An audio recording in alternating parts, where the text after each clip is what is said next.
Buenos días. Mi nombre es Pedro Pérez y en esta mañana pues les estaré predicando sobre la parte final del capítulo 3 del libro de Primera de Timoteo. En específico estaré cubriendo los últimos 3 versos que son los versos 14, 15 y 16. Por favor, les pido que se pongan de pie para hacer una oración antes de comenzar.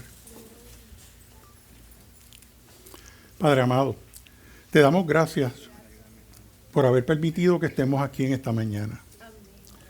Abre nuestros corazones, Padre, mientras profundizamos en las escrituras que tú nos has dado, para que se conviertan en nuestro alimento espiritual y para prepararnos para lo que nos espera en esta semana. Por favor, equípanos para hacer las cosas buenas que tú determinaste desde el principio de los tiempos para nosotros. Oramos para que abras nuestros corazones, Padre, y escuchemos tu voz y nos ayudes a aplicar estas escrituras a las áreas de nuestra vida que necesiten ser aplicadas. Y todo esto, Padre, te lo pedimos en el nombre de Jesús de Nazaret. Pueden sentarse. Bueno, si fuéramos a resumir lo que hemos cubierto hasta ahora del capítulo 3 del libro de Primera de Timoteo, el 3, capítulo 3. Sí. Lo podemos hacer diciendo que Pablo le estaba explicando a Timoteo, mediante una carta, cómo debía ser el liderato en la iglesia. En los versos del 1 al 13, que son los primeros versos de ese capítulo, Pablo nos habló sobre las cualidades de los ancianos y de los pastores. Y luego pudimos ver en la prédica que hizo el hermano Héctor el domingo pasado, que Pablo le explicó a Timoteo las cualidades que deben de tener los diáconos. En ambos temas, tanto en el de los ancianos como en el de los diáconos, Pablo nos habló del liderazgo y al hacerlo se refería particularmente al carácter de la persona. Como pudimos ver, el Nuevo Testamento nos establece de una forma bien clara la estructura básica bajo la cual la iglesia debe ser gobernada. El modelo de liderazgo es importante, ya que la iglesia debe de buscar estar en acuerdo con todo lo que establece la palabra de Dios. Pero aunque se rija bajo un modelo de liderazgo adecuado, si la iglesia no tiene hombres de carácter, si la iglesia no tiene hombres de humildad, si la iglesia no tiene hombres que caminen en el temor del Señor, no creo que las cosas le vayan a salir bien. Por eso, al preparar esta prédica me pregunté lo siguiente, y usé como ejemplo en esta primera pregunta pues el matrimonio. ¿Cuál debe ser la mayor necesidad de nuestras esposas? La mayor necesidad de nuestras esposas debe ser tener un mejor esposo. ¿Cuál debe ser la mayor necesidad de nuestros hijos? Pues debe ser tener un mejor padre. ¿Cuál debe ser la mayor necesidad de nuestra iglesia? Pues debe ser tener buenos líderes. ¿Y de qué forma es que vamos a poder ser mejores esposos, mejores esposas, mejores padres y mejores líderes? Hermanos, de la única forma que vamos a lograr esto es pareciéndonos más a Cristo. Los ancianos y los pastores de la iglesia frecuentemente podrán ser sometidos a preparar sermones o quizás estudiar la Biblia para ser mejores consejeros. Por eso, si los que lleguemos a ser líderes, ancianos o pastores en la iglesia, no vamos primero que nada a las Escrituras para alimentar nuestra alma, nos estaremos haciendo un gran daño a nosotros mismos, a nuestras familias y a la iglesia. Yo entiendo que debido a las muchas responsabilidades que todos tenemos, inevitablemente enfrentaremos todo tipo de batallas. Y debido a eso, seremos propensos a desatender el cuidado de nuestra propia alma. y nuestro propio crecimiento espiritual. Les voy a ser sincero, desde que el pastor comenzó con esta serie basada en el primer libro de Timoteo, me percaté de las pocas veces que me he tirado de rodillas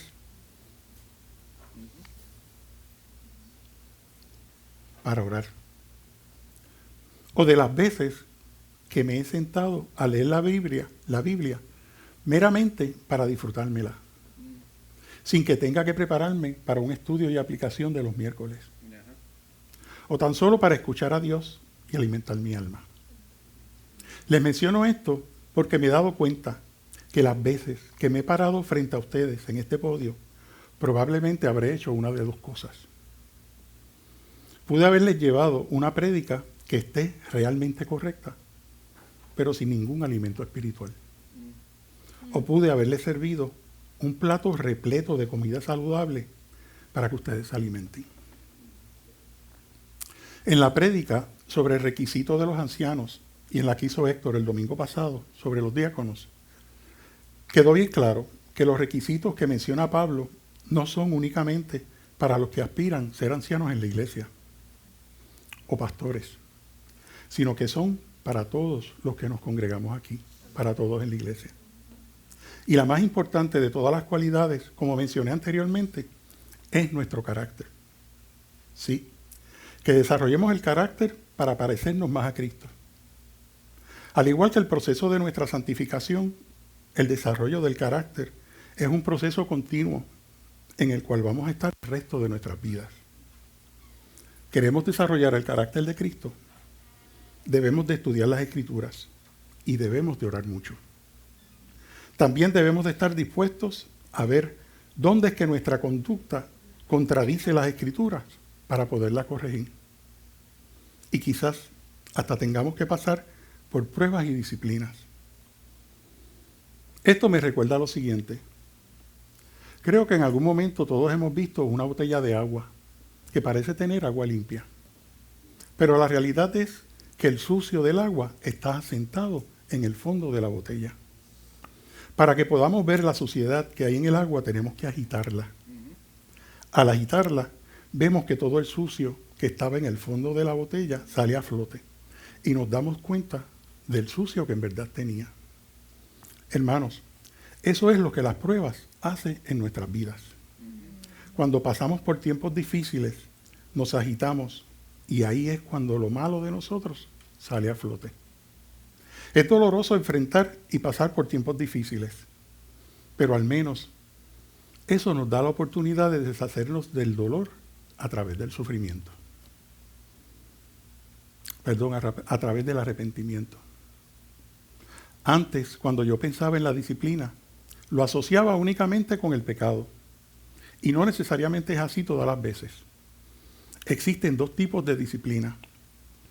La que es redentora y la que es punitiva. O sea, la que nos castiga. En ocasiones, Dios nos disciplina por nuestras rebeliones. Pero la disciplina que es redentora, en realidad lo que hace es obrar para nuestra salvación. La disciplina no siempre es el resultado del pecado y me explico. Yo he tenido 2 reemplazos de cadera y durante el periodo de recuperación, debido a que los músculos de la pierna estaban débiles, las terapias conllevaron que me pusieran unas pesas en los tobillos para que estando acostado en la cama, subiera y bajara la pierna. Apenas llevaba 2 días de operado y ese ejercicio era bien doloroso y me agotaba. Pero era necesario para mi restablecimiento y fortalecimiento. De la misma forma que la disciplina fue necesaria para mi recuperación, en ocasiones Dios nos disciplina para redimirnos. Y esa es la disciplina que no es punitiva y no es un castigo. Pero sí, definitivamente hay veces que recibimos disciplina punitiva. Y la Biblia nos habla sobre esto cuando nos dice que los hombres más justos pasarán por pruebas difíciles y serán podados, como menciona en Juan 15, para que el árbol dé más fruto. Les hablé de la disciplina porque es importante que la iglesia comprenda que las pruebas modificarán nuestra conducta y en esa misma proporción que modifiquemos nuestra conducta, en igual proporción modificaremos nuestro carácter. Y para que no nos sintamos desmotivados, debemos de entender que la mayor motivación para lograr una conducta piadosa está en el Evangelio. Y Pablo lo deja bien claro en Romanos 12 cuando dice que les ruego por las misericordias de Dios que presenten sus cuerpos como sacrificio vivo y santo, aceptable a Dios. ¿Cuáles son las misericordias de Dios? El Evangelio. Toda la bondad de Dios que se revela en el Evangelio de Jesucristo es el que nos motiva a ofrecer nuestras vidas como un sacrificio vivo a Cristo. Gloria a Dios, aleluya. Gracias, don Miguel, lo necesitaba. Ahora les pido que por favor busquen en sus Biblias, en Primera de Timoteo, el capítulo 3, los versos del 14 al 16. Y la palabra del Señor dice así.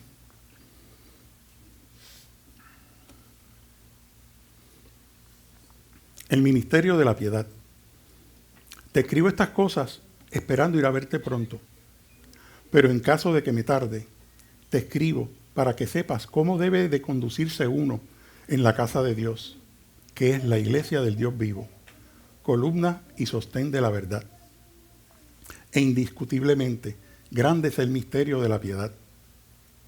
Él fue manifestado en la carne, vindicado en el Espíritu, contemplado por ángeles, proclamado entre las naciones, creído en el mundo, recibido arriba en el cielo. Arriba en la gloria. Como vieron, el verso comienza cuando Pablo le indica a Timoteo que tiene planes de visitarlo en Éfeso. De hecho, Pablo se lo menciona 2 veces. La primera vez es aquí en el verso 14 y más tarde en el verso 4. En el capítulo 4, en el verso 13, cuando le dice, entre tanto que llego, ocúpate en la lectura de las Escrituras, la exhortación y la enseñanza. Pero si continuamos leyendo aquí en el capítulo 3, vemos que en el verso 15, Pablo le explica a Timoteo el propósito de la carta. Y dice el verso 15, pero en caso de que me tarde, te escribo para que sepas cómo debe de conducirse uno en la casa de Dios. Este verso nos indica que Pablo percibe que se puede retrasar o inclusive no poder llegar a Éfeso para atender personalmente los asuntos que estaban pasando en la iglesia. Y debido a eso es que escribió esta carta para asegurarse de que el joven Timoteo, al igual que todo creyente, sepa cómo conducirse en la iglesia. La palabra conducirse se refiere tanto al andar por la vida como el hablar de la persona. Con esto, Pablo nos quiere decir cómo debe de ser la vida del creyente, su comportamiento y también su carácter. También parece indicar que la conducta piadosa en la iglesia es contraria a la intuición de nosotros, los seres humanos. Por eso es que cuando hay no creyentes y no están instruidos en la palabra del Señor, van a vivir de acuerdo a su intuición, la cultura y a lo que les parezca correcto según sus propios ojos. En la mayor parte llevarán una vida contraria a la que deberían de vivir. Por eso es que las enseñanzas de la palabra de Dios es tan importante. Y la base para una conducta apropiada de los creyentes se encuentra en la naturaleza misma de aquí de donde estamos, de la iglesia. El slide número 3. A ver si este. Okay. Observen la repetición de 3 términos diferentes, pero que se refieren a lo mismo, la iglesia. Él dice, la casa de Dios, la iglesia del Dios vivo, columna y sostén de la verdad. Está hablando de la iglesia y le da 3 nombres diferentes. Se refiere a ella en 3 frases diferentes.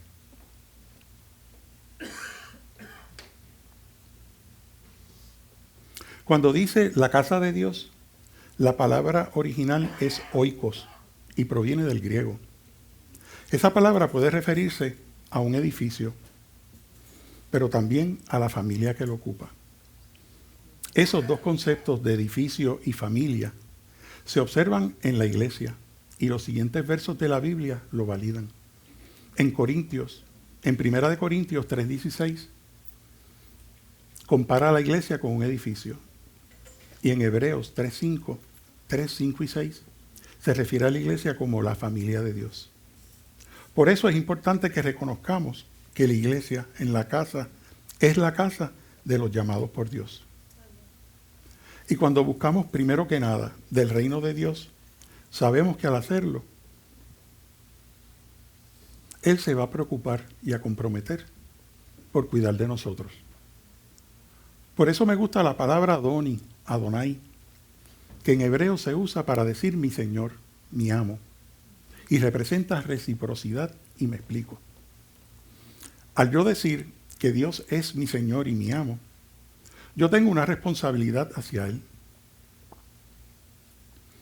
y es hacer lo que Él me ordena. Eso me convierte en un esclavo de Cristo.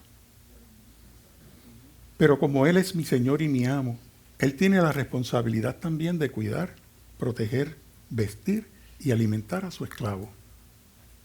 Dios es el amo y Señor de todo y ejerce una buena mayordomía sobre todo lo que Él posee, haciendo que las cosas funcionen para bien. Por eso, cuando nos referimos a Dios como nuestro Señor y nuestro amo, tenemos que darle la reverencia que se merece. Y no podemos verlo en el mal sentido del concepto que tradicionalmente conlleva ser un esclavo. Debemos recordar que todos nacimos esclavos del pecado. Pero cuando nacemos de nuevo y le entregamos nuestras vidas a Cristo, Él nos libera del pecado y nos muda a su casa.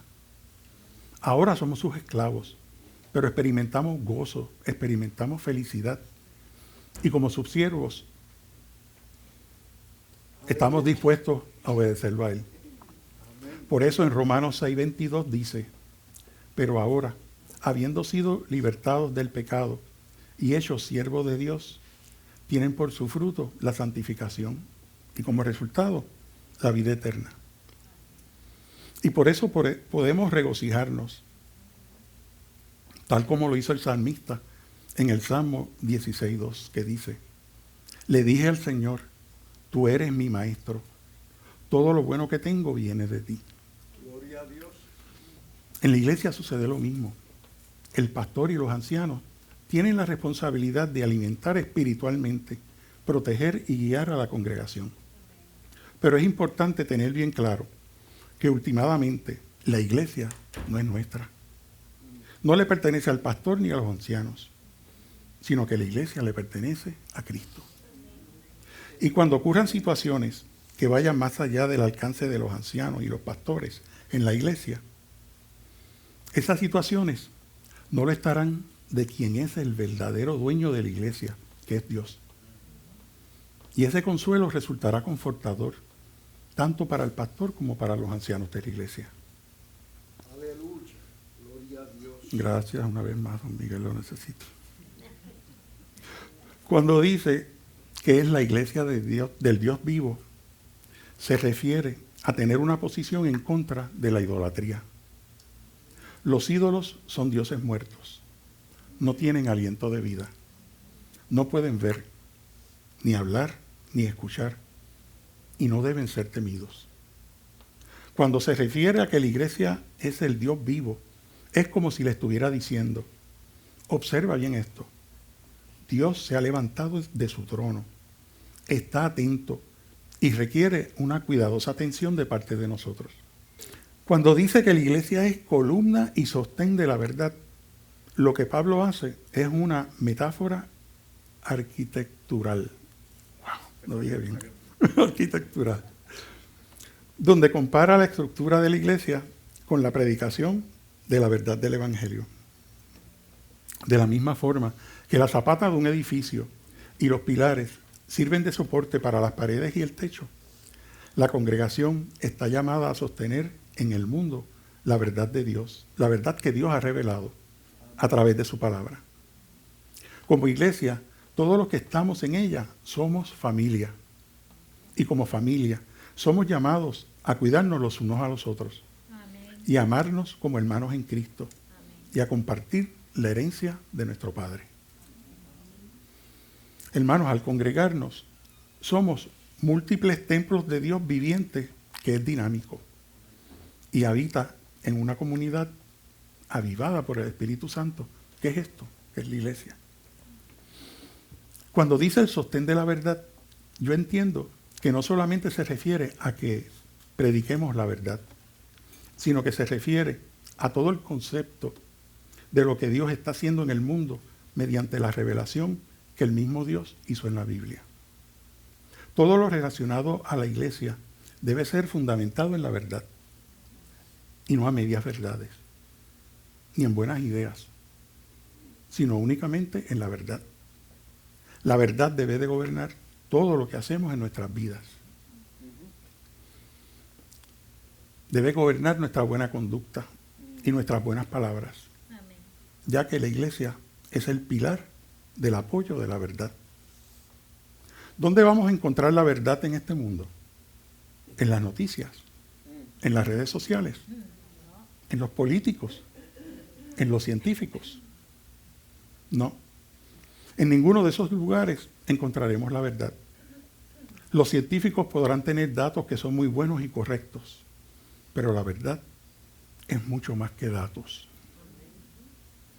¿Puede una prueba científica determinar que Dios se equivocó y creó un hombre atrapado en el cuerpo de una mujer? No existe una prueba científica que pruebe eso.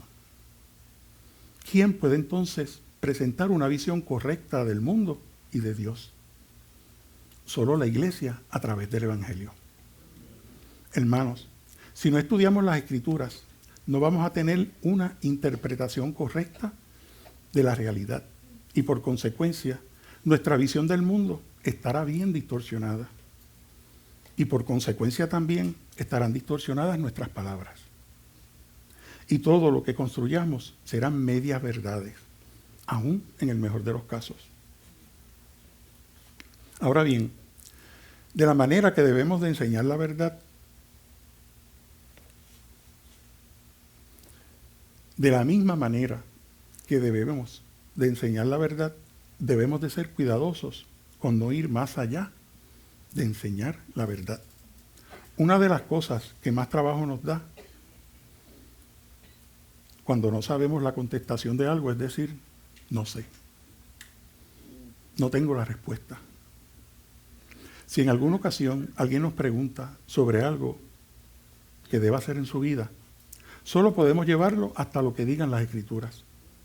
Si vamos más allá de las Escrituras, lo estaremos ayudando a construir una muralla con medias verdades. Debemos de confiar en las Escrituras, porque de lo contrario podría resultar hasta en un abuso espiritual. Ahora vayamos al último verso, que es el número 16. Pero antes necesito un poquito de agua.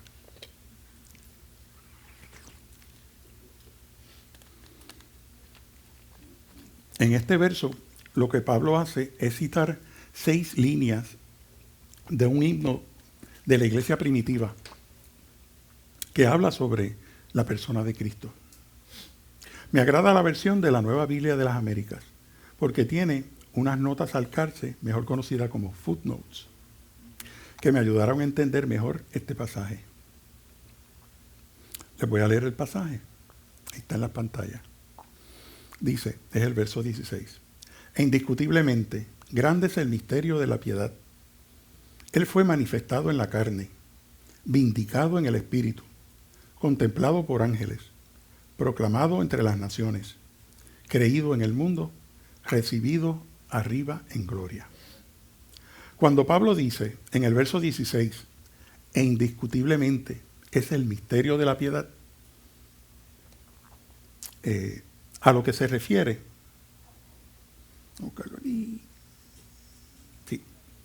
a lo que se refiere es que es a los que están dentro de la iglesia por confesión general. Y por confesión general se refiere a una iglesia que predique la verdadera palabra de Dios, o sea, el Evangelio. Cada vez que Pablo usa la palabra misterio, la usa para referirse a Cristo como la revelación del plan de salvación hasta ese momento oculto. Entonces, al decir aquí que el misterio de la piedad es grande, está presentando a Cristo y su obra como la clave para una conducta piadosa. Jesús es el que hace posible la piedad y por consecuencia que nosotros seamos también piadosos. Cristo es uno con el Padre y el Espíritu Santo y sin embargo estuvo dispuesto a descender de la exaltada posición que tenía y donde era igual a Dios para ser encarnado aquí en la tierra. ¿Y para qué descendió Jesús al plano terrenal? Lo hizo para poder cumplir el plan de amor que su Padre estableció para la raza humana, que estaba caída y totalmente rota. Jesús entonces se convirtió en hueso de nuestros huesos y en carne de nuestra carne. Sin duda alguna, tuvo que haber sido una enorme humillación para el Hijo de Dios cuando se revistió de nuestra naturaleza humana. Pero Jesús, y esa frase en la Biblia, pero Jesús, Él aceptó ser humano, a pesar de que cuando Él nació, la raza humana llevaba aproximadamente 4,000 años, debilitada y rota a causa del pecado. Como cualquier hijo de Adán, Jesús aceptó los efectos de la maldición que su propio Padre había echado sobre la naturaleza y sobre todo ser humano que naciera de ahí en adelante, convirtiéndose en una herencia de pecado que caería sobre todo ser viviente. ¿Excepto en quién? Excepto en Jesús.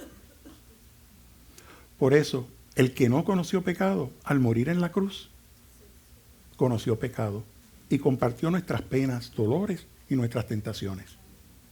Estoy seguro de que no ha habido ninguna motivación en mi vida y en la de ustedes que haya sido lo suficientemente fuerte para podernos sostener en los momentos difíciles, excepto la motivación que hemos encontrado en nuestro Salvador.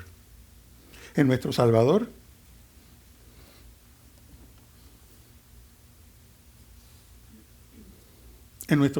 que derramó su sangre por ti y por mí. En nuestro Salvador que murió en la cruz por ti y por mí. En nuestro Salvador que resucitó de entre los muertos por ti y por mí. En nuestro Salvador que se encuentra intercediendo a la diestra del Padre por ti y por mí. Gracias, Señor. Quizás entre nosotros hayan hombres y mujeres que hayan pensado que nada los apartará de algún ministerio o de la iglesia. Creo que debemos de ser bien cuidadosos con esos pensamientos. Porque lo que Dios puede hacer es llevarnos a un punto en el que lo único que nos sostenga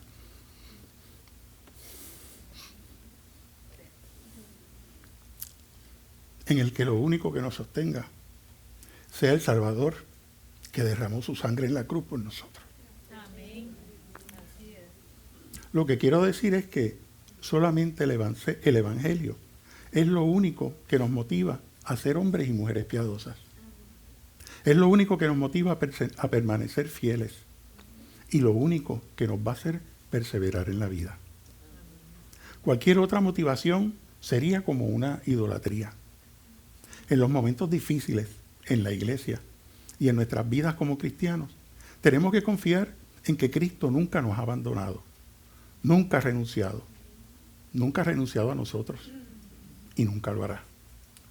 Nada nos podrá separar jamás del amor de Dios. Ahora Pablo va a continuar describiendo lo que es el misterio de la piedad.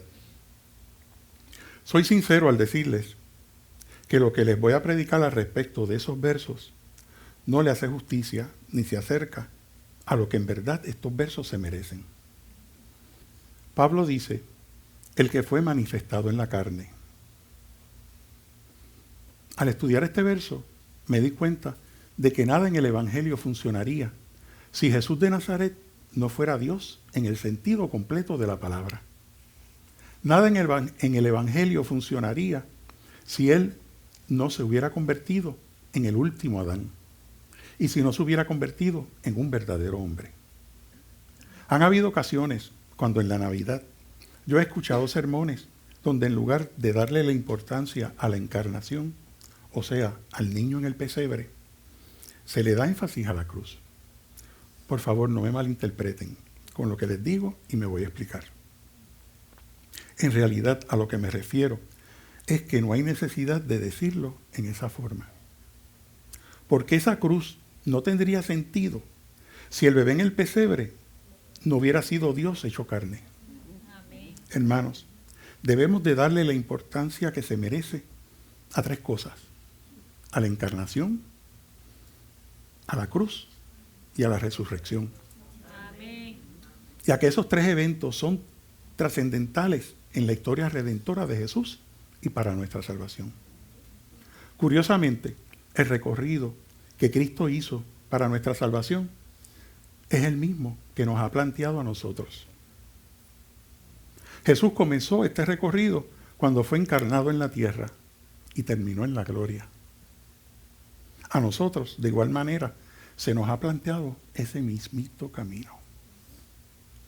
Por favor, el slide 11. Luego de decir que Él fue manifestado en la carne, dice que fue vindicado en el Espíritu.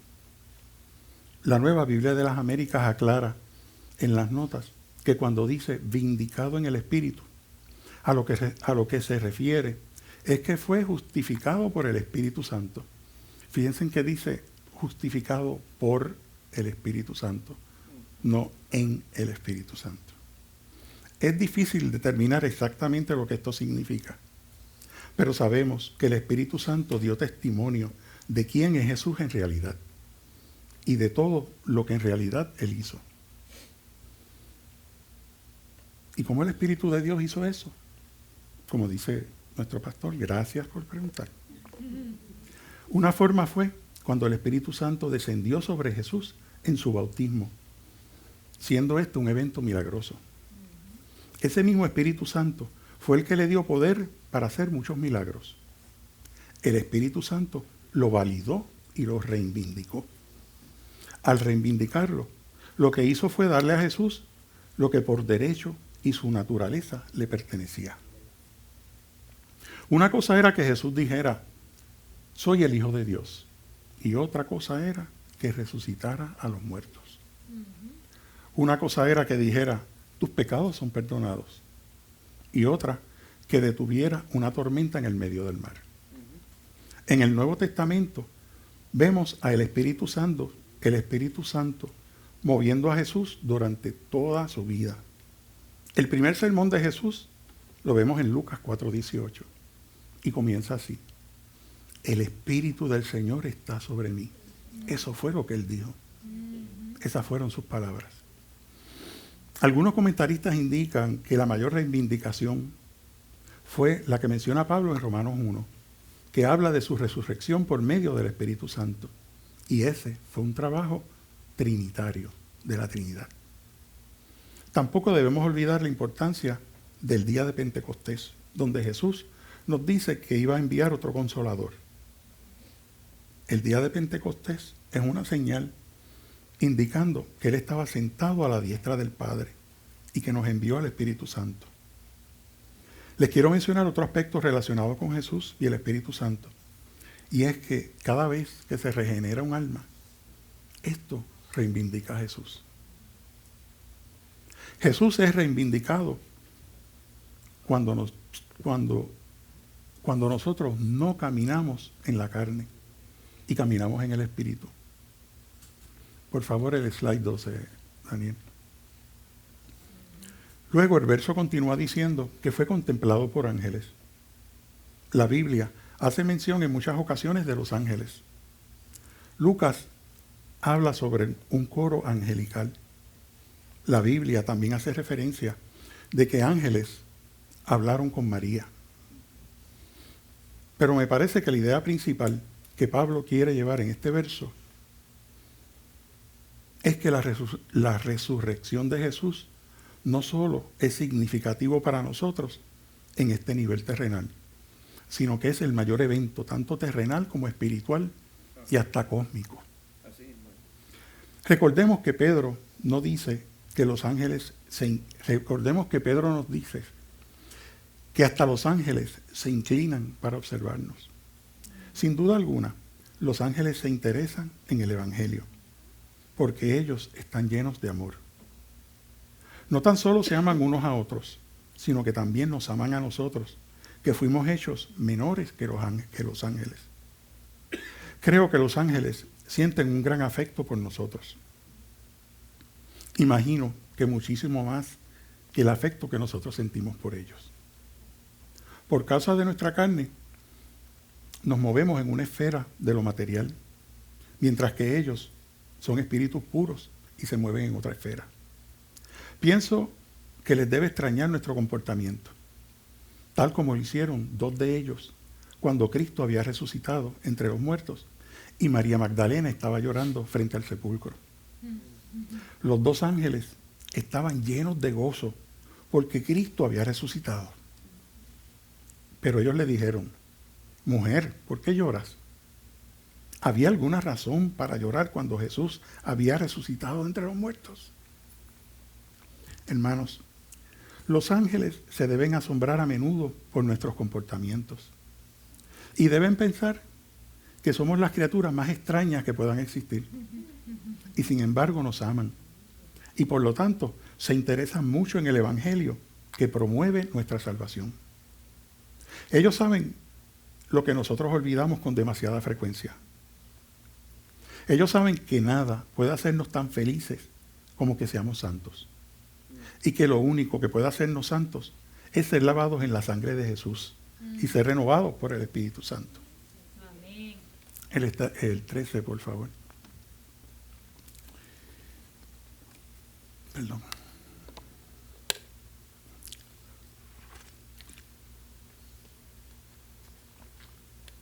Luego de decir que fue contemplado por los ángeles, el verso continúa diciendo que fue proclamado en las naciones, entre las naciones. No se refiere a algo estático cuando dice esto. Y me refiero al hecho de que si Jesús fue proclamado en su tiempo en Asia Menor, no implica que no pueda ser proclamado nuevamente allí mismo. De hecho, la religión principal en Asia Menor ya no es el cristianismo, sino el islam y el hinduismo. Al decir que fue proclamado entre las naciones, lo que dice es que esta no es una religión sectaria. Y no fue solamente para el pueblo judío. Dios siempre ha estado interesado en el mundo entero. No es regional, es universal. Y su interés es inclusive cósmico. Lo más importante es que no proclamemos un reino físico, sino que proclamemos un reino espiritual. Nosotros como cristianos somos llamados a predicar sobre la encarnación de Jesús, su impecabilidad, su muerte en la cruz, su expiación por nuestros pecados, su resurrección, su ascensión a los cielos y sobre el último capítulo de la Biblia, su segunda venida. El slide 14, por favor. Luego de proclamado entre las naciones, dice que fue creído en el mundo.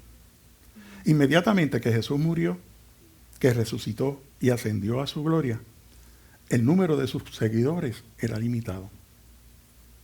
Lo que sus seguidores podían ofrecer era la historia del hijo del carpintero Galileo, que había sido crucificado en el monte del Calvario como un criminal, para que satisfaciera la ira de Dios y mediante la fe en Jesús pudiéramos entrar al reino de Dios. Sin embargo, antes de que pasaran 70 años, esa historia que había llegado a los confines de la tierra, ya había llegado a los confines de la tierra. Y hombres de todas las naciones habían aceptado a este Jesús crucificado como su Salvador y Señor. Sin embargo, tan reciente como en los años 90, el porciento de adultos identificados cristianos en Estados Unidos era alrededor de un 90%. En el año 2007 bajó a un 78% y en septiembre del año 22 bajó aún más, llegando a un 64%. A pesar de esta reducción en los Estados Unidos, mundialmente, el cristianismo continúa siendo la religión más grande y universal que existe. No debemos de tener miedo, porque Dios tiene un pueblo electo y es su remanente. Otro punto importante es que las personas que sean ministradas pueden caer en uno de dos grupos. Pueden ser personas a las cuales les veamos sus frutos. De igual manera, pueden haber personas a las cuales veamos una sola vez, los ministremos y que jamás logremos ver sus frutos. Probablemente aquí es que cae el mayor grupo de las personas que ministramos.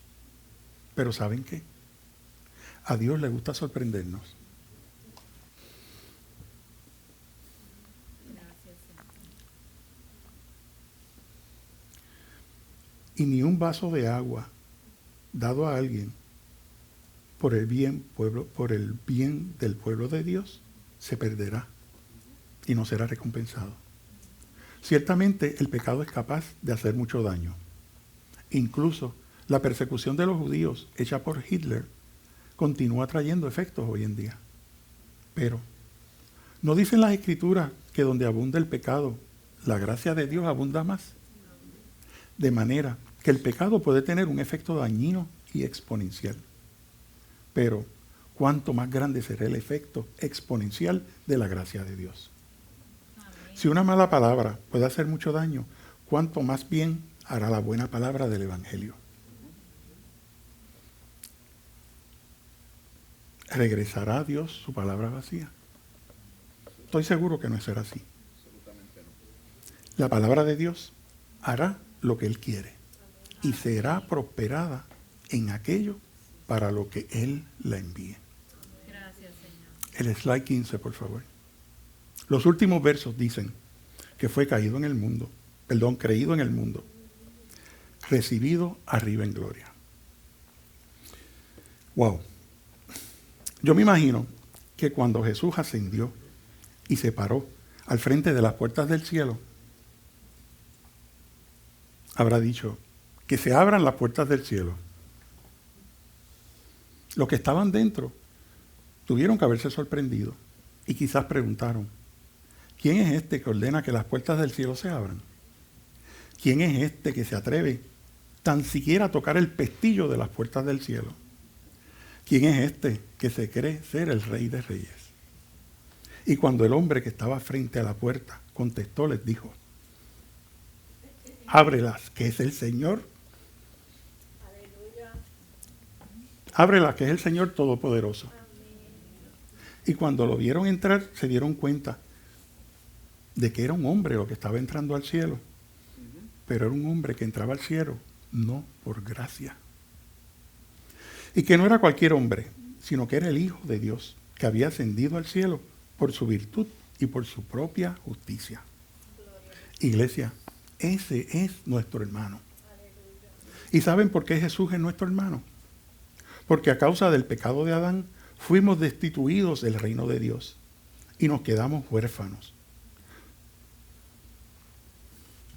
Pero al Jesús morir en la cruz, su justicia fue imputada a nosotros y nuestros pecados imputados a Él, satisfaciendo ese acto la justa ira que Dios tenía contra nosotros. Y por eso ahora Dios nos ve como sus hijos y se convierte en nuestro Padre. Y por eso dejamos de ser huérfanos. Y por ese acto de piedad, su Hijo Jesús se convirtió en nuestro hermano. Gracias. Y ahora pertenecemos a la familia de Cristo. Y como su familia comenzamos a parecernos a Jesús y a santificarnos por medio del mismo Evangelio que nos salva. Hermanos, por eso somos la iglesia. Gracias, Señor. Por eso es que somos familia. Y también la llamamos, como Pablo dijo en estos versos, la casa de Dios. Y no somos de cualquier iglesia.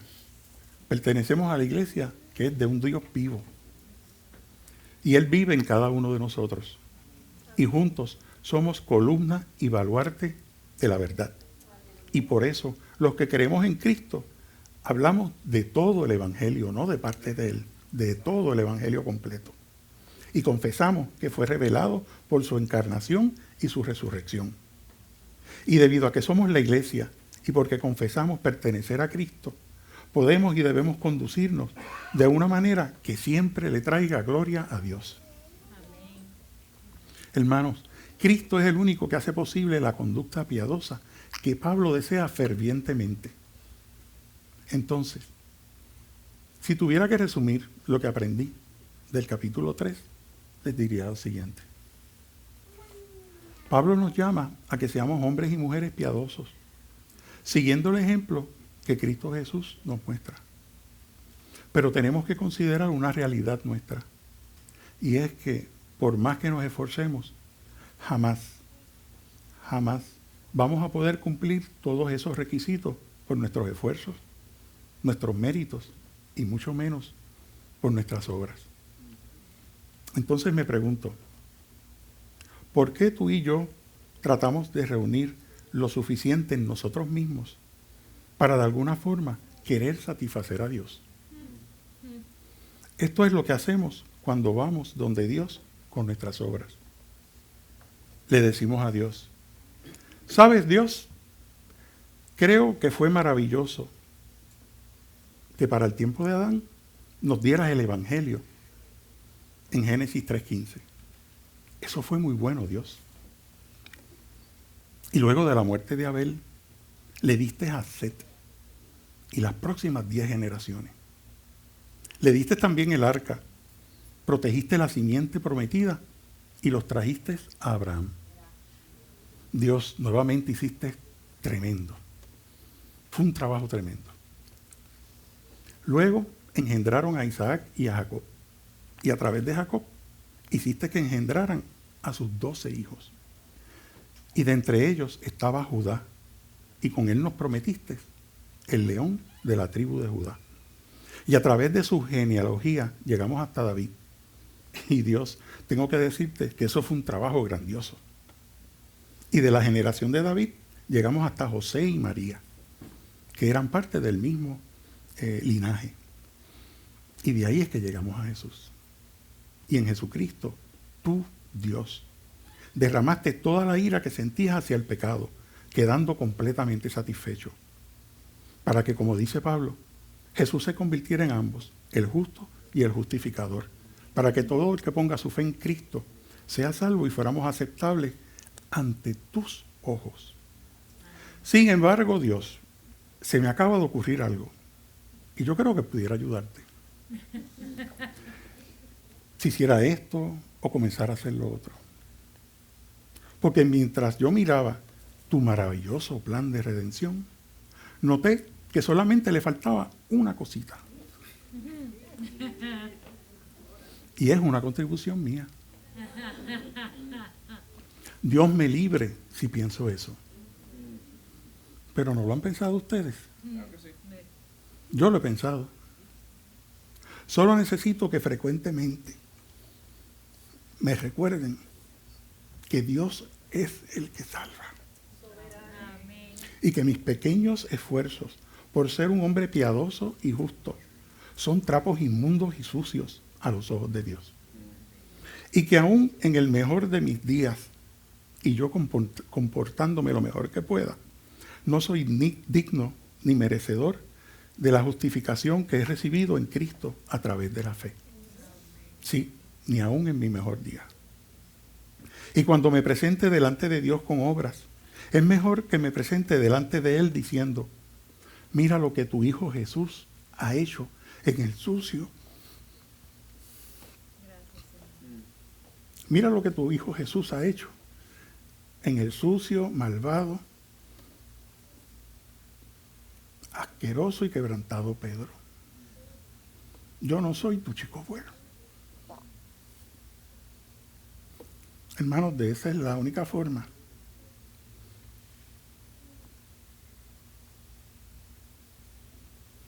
que debo presentarme a Dios con obras, reconociendo que es a través de Jesús y que yo no puse nada. De la única forma que debo ir a Dios es trayéndole gloria y honor a Jesucristo. Por eso, Pablo nos dejó eso bien clarito en Efesios 2, 8 y 9. Que por gracia ustedes han sido salvos por medio de la fe. Y esto no procede de ustedes, sino que es don de Dios, no por obras, para que nadie se gloríe. Amén. Hermanos, el acto de gloriarnos está excluido en el Evangelio. Por eso, la próxima vez que nuestra boca quiera decir que yo no hice esto, que yo hice esto, muérdete la lengua. El equipo de adoración puede subir. ¿Eres cristiano? Sí. Porque yo solía hacer esto. Y yo solía hacer aquello. Y yo hice esto. Yo. ¿Ese es tu testimonio? La próxima vez que alguien nos pregunte por nuestro testimonio, lo que debemos darle es la historia redentora de Jesús. Ese debe ser nuestro testimonio. Dios hizo todo eso y en medio de ello, por alguna razón desconocida para mí, por su abrumadora, inmerecida e inexplicable gracia, me sacó de la oscuridad igual que a mí, a ustedes, y nos trajo a su maravillosa luz. Ese debe ser nuestro testimonio. Nuestro testimonio debe ser que Dios ha sido bueno con nosotros. Mi testimonio es que yo no lo merecía, pero de todas formas a Dios le plació hacerlo. Mi testimonio es que aún en mi mejor día no me hace sentido el que yo me hiciera hijo de Dios. Ese es mi testimonio y debe ser el nuestro. Escuchen bien esto. Cree en el Evangelio hoy. Escucha el Evangelio hoy. Aférrate al Evangelio hoy. Mejor aún, deja que el Evangelio se apodere de ti hoy, para que Dios te lleve a ese lugar de arrepentimiento y fe, donde puedas estar quieto y saber que Él es Dios. Que Dios los bendiga.